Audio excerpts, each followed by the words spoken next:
Echoes of Wisdom is one of the most unique Zelda games I've played. It takes elements from the series past and present and blends them together into an experimental smoothie.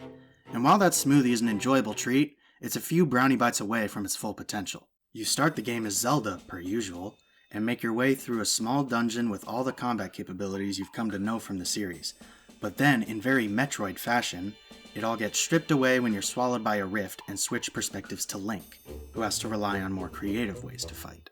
Initially, I felt disconnected from the combat because you just summon echoes and let them do all the work, but that didn't last long. The game quickly introduces Sword Fighter form and Bind, which feels straight out of Tears of the Kingdom. This is when combat became enjoyable. The Dark Nut is tough and hits hard, but moves slow as Christmas. With Bind, you can just move around for him. Some echoes attack right when they're summoned, but are slow to attack again like the Mothula. So to compensate for this, you can just spam them to make the most out of their initial speed. It's really fun to experiment with all the tools you're given.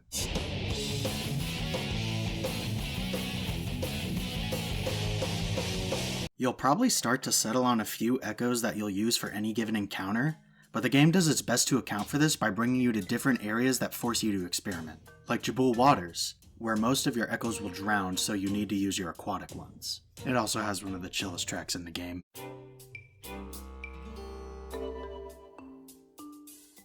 Elden Volcano has lava floors everywhere, which will stun your echoes out of their attacks, so you need to use something that's lava-proof or doesn't touch the ground. It's an effective way to keep players experimenting. The automatons were my favorite part of the combat sandbox.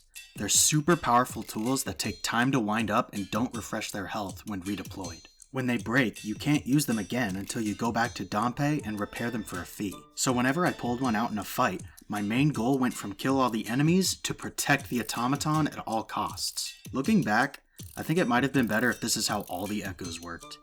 It would make combat more engaging, and it would make rupees a much more valuable reward, which is desperately needed. There are some satisfying rewards to find, in the form of Might Crystal's charms and new echoes, but there are so many echoes in the game that you only consistently use about a fourth of them, and many of the charms have negligible effects and are hardly found in the overworld. The majority of what you actually find exploring are rupees and smoothie ingredients, which are boring and almost entirely unnecessary. Rock climbing speed?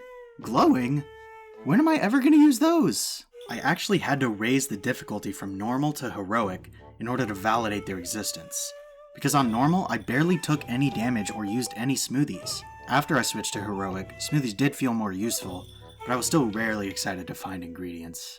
The Still World segments were a major disappointment. When I first saw the trailers showing the Still World, I got excited thinking about all the kinds of creative puzzles it would allow for when combined with the uniquely behaving echoes.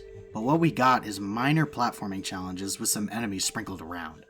Most of the problems you face in the Still World can be immediately solved by either the water block or the flying tile. Another big letdown for me was the dungeons. The puzzles are all so easy and never require you to think about the dungeon as a whole. All the solutions are so heavily telegraphed, like this giant ramp. I wonder how I'm gonna get the statue up there. There are two exceptions, however, in the Hebra Temple and the Deku Temple. The Hebra Temple has you activate fans that either melt or freeze the water in separate rooms, with the goal of having a snowball roll onto a button. The gray tiles that show you which switch will activate which fan trivialize it, but it's a step in the right direction. The Deku Palace was the real standout. It actually makes you consider multiple entrances to the dungeon and how each entrance will affect your ability to complete the puzzles inside. It's also very moody and atmospheric with its pitch dark rooms and tribal sounding music.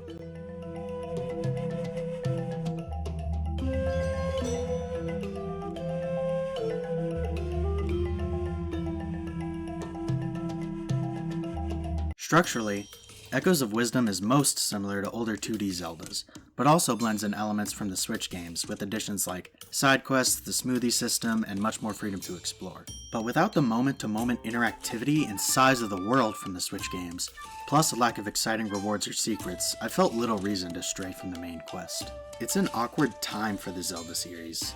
After Tears of the Kingdom, a lot of people are left wondering what comes next. This game feels like an experiment for what future Zelda games could be. Like Mario, it shows you a bunch of creative ideas that aren't fully explored, but are still a lot of fun to mess around with. But if more of this formula is what we have in store, I think Nintendo needs to further develop its ideas.